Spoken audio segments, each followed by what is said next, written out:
Hi നമസ്കാരം, പുതിയ വീഡിയോയിലേക്ക് സ്വാഗതം. ഓണമൊക്കെ വരികയാണല്ലോ. ഇന്നത്തെ റെസിപ്പി ഒരു ഓണം സ്പെഷ്യൽ കുറുക്ക് കാളനാണ് കേട്ടോ. ഓണത്തിന് ഒഴിച്ചുകൂടാൻ പറ്റാത്ത ഒരു ഐറ്റമാണിത്. ഇത് ഞാൻ വളരെ സ്പെഷ്യലായിട്ടാണ് ഉണ്ടാക്കുന്നത്. വീഡിയോ സ്കിപ്പ് ചെയ്യാതെ കാണണം. എങ്ങനെയാണ് ഉണ്ടാക്കുന്നത് നോക്കാം. അതിന് മുമ്പായി സബ്സ്ക്രൈബ് ചെയ്യാതെ കാണുന്നവരുണ്ടെങ്കിൽ ഒന്ന് സബ്സ്ക്രൈബ് ചെയ്ത് സപ്പോർട്ട് ചെയ്യാം. ലൈക്ക് ചെയ്യാനും കമൻറ്റ് ചെയ്യാനും മറക്കരുത് കേട്ടോ. 2 പച്ചക്കായ മാത്രമേ ഞാൻ ഇതിലേക്ക് കഷ്ണമായിട്ട് എടുത്തിട്ടുള്ളൂ. നമ്മളൊരു പാൻ അടുപ്പത്ത് വയ്ക്കുന്നു. 2 പച്ചക്കായ ഞാൻ ചെറുതായിട്ട് അരിഞ്ഞ് ഉപ്പൊക്കെ ഇട്ട് കഴുകി എടുത്തതാണ് കേട്ടോ. അത് നമുക്ക് പാനിലേക്ക് ഇട്ട് കൊടുക്കാം. ഇനി നമുക്ക് പച്ചക്കായ വേവാൻ ആവശ്യമായ വെള്ളമാണ് വേണ്ടത്. അധികം വേവൊന്നുമില്ല, ഏകദേശം 1 കപ്പ് വെള്ളം ഒഴിച്ചാൽ മതി. നമ്മൾ കുറുക്ക് കാളനാണ് ഉണ്ടാക്കുന്നത്, അപ്പോൾ അധികം ചാറിൻ്റെ ആവശ്യമില്ല. പിന്നീട് 1/2 ടീസ്പൂൺ മഞ്ഞൾപ്പൊടി ചേർക്കുന്നു. പിന്നീട് ഇതിലേക്ക് എടുത്തിട്ടുള്ള കായ്ക്ക് ആവശ്യമായിട്ടുള്ള കുറച്ച് ഉപ്പ് കൂടി ചേർത്ത് കൊടുക്കുന്നു. വളരെ എളുപ്പത്തിൽ കുറഞ്ഞ ഇൻഗ്രീഡിയൻസ് വെച്ചിട്ട് ഉണ്ടാക്കാൻ പറ്റുന്ന ഒരു കുറുക്ക് കാളനാണ്. ഇനി നമുക്ക് ഈ കായ ഒന്ന് വെന്ത് കിട്ടണം. അതിന് വേണ്ടിയിട്ട് കുറച്ച് നേരം അടച്ചു വെച്ച് 5 മിനിറ്റ് അടച്ചു വെച്ച് നമുക്ക് വേവിച്ചെടുക്കാം. വളരെ പെട്ടെന്ന് തന്നെ വെന്ത് കിട്ടും. അതിലിടയ്ക്ക് നമുക്ക് വേറൊരു പണിയുണ്ട്. അരപ്പ് തയ്യാറാക്കണം. അരപ്പ് തയ്യാറാക്കാൻ വേണ്ടിയിട്ട് ഞാൻ 1 കപ്പ് തേങ്ങ എടുത്തു. അതിലേക്ക് 4 പച്ചമുളക് ചേർക്കുക. പിന്നീട് 1/2 ടീസ്പൂൺ ജീരകം കൂടി ചേർത്ത് കൊടുക്കുന്നു. പിന്നീട് വേണ്ടത് കുറച്ച് കുരുമുളക് കേട്ടോ. 5-6 കുരുമുളക് കൂടി ചേർത്ത് കൊടുക്കുക. കുരുമുളക് പൊടി ചേർക്കരുത്, നമ്മൾ കുരുമുളക് മാത്രം ചേർത്താൽ മതി.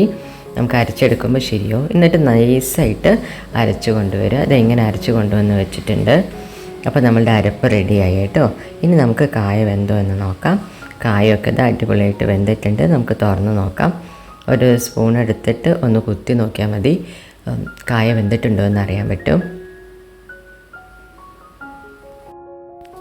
കായൊക്കെ നന്നായിട്ട് വെന്തിട്ടുണ്ട്. ഇനി നമ്മൾ അതിലേക്ക് അരപ്പ് ചേർത്ത് കൊടുക്കുക. നമ്മൾ റെഡിയാക്കി വെച്ചിട്ടുള്ള അരപ്പ് ചേർത്ത് കൊടുക്കുന്നു. കൂടുതൽ വെള്ളമൊന്നും ചേർക്കണ്ട, നമ്മൾ കുറുക്ക് കാളനാണല്ലോ ഉദ്ദേശിക്കുന്നത്.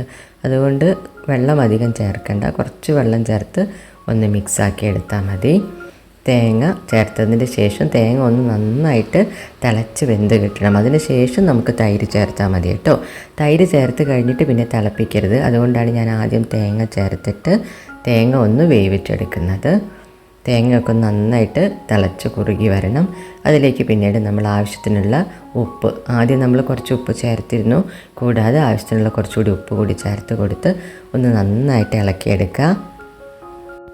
ഒന്ന് മിക്സൊക്കെ ആക്കിയതിൻ്റെ ശേഷം ഒന്ന് നന്നായിട്ടൊന്ന് തിളച്ച് വരണം കേട്ടോ.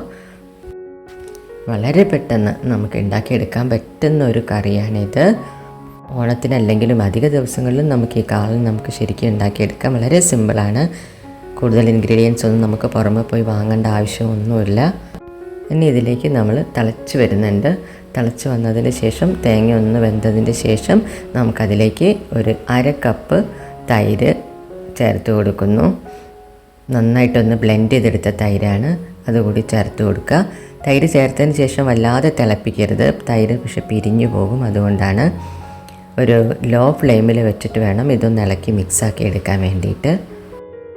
ചെറു ചൂടിൽ ഒന്ന് മിക്സാക്കിയിട്ട് ഏകദേശം ഒന്ന് ചെറുതായിട്ടൊന്ന് ചൂടായിട്ട് വന്നാൽ മതി. ഇനി നമുക്കിതിലേക്ക് കുറച്ച് വറവ് കൂടി ഇടേണ്ടതുണ്ട്. അതിനായിട്ട് നമ്മളൊരു പാത്രം അടുപ്പത്തേക്ക് വെക്കണം.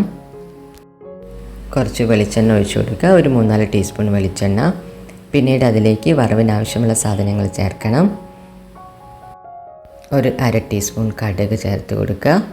അതിൻ്റെ കൂടെ തന്നെ 1/2 ടീസ്പൂൺ കടുകൊന്ന് ചൂടാകുമ്പോൾ 1/2 ടീസ്പൂൺ ഉലുവ കൂടി ചേർത്ത് കൊടുക്കുന്നു. എന്നിട്ടൊന്ന് രണ്ടും കൂടി ഒന്ന് നന്നായി പൊട്ടി വരണം കേട്ടോ. ഒന്ന് ചൂടായി പൊട്ടി വരുന്ന സമയത്ത് നമുക്കതിലേക്ക് 3-4 വറ്റൽമുളക്, ചുവന്ന മുളക്, വറ്റൽമുളക് കൂടി ചേർത്ത് കൊടുക്കാം. പിന്നീട് വറവിനായിട്ട് വേണ്ടത് കുറച്ച് കരിവേപ്പിലയാണ്. കരിവേപ്പില കൂടി ചേർത്ത് കൊടുത്ത് നന്നായിട്ട് വറവിട്ടെടുക്കാം. ഇനി നമ്മൾ റെഡിയാക്കി വെച്ചിരിക്കുന്ന കുറുക്ക് കാളനിലേക്ക് ഈ വറവ് കൂടി ഒന്ന് ചേർത്ത് കൊടുക്കുക. നല്ല ടേസ്റ്റി ആയിരിക്കും കേട്ടോ. വറവ് കൂടി ചേർത്ത് കൊടുത്തതിന് ശേഷം നമ്മൾ അപ്പം തന്നെ മിക്സ് ചെയ്യരുത്. ഒന്ന് ചെറുതായിട്ടൊന്ന് അടച്ചു വയ്ക്കാം. ചെറുതായിട്ടൊന്ന് അടച്ചു വെച്ചിട്ട് 2-3 മിനിറ്റ് കഴിഞ്ഞതിൻ്റെ ശേഷമാണ് നമ്മളതൊന്ന് തുറന്ന് മിക്സ് ചെയ്യുന്നത്.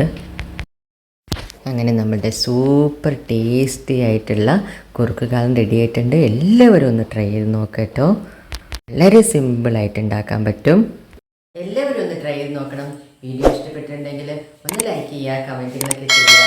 സബ്സ്ക്രൈബ് ചെയ്യാതെ കാണുന്നവരുണ്ടെങ്കിൽ ഒന്ന് സബ്സ്ക്രൈബ് ചെയ്ത് സപ്പോർട്ട് ചെയ്യുക. അടുത്ത വീഡിയോയിൽ വീണ്ടും കാണാം. താങ്ക്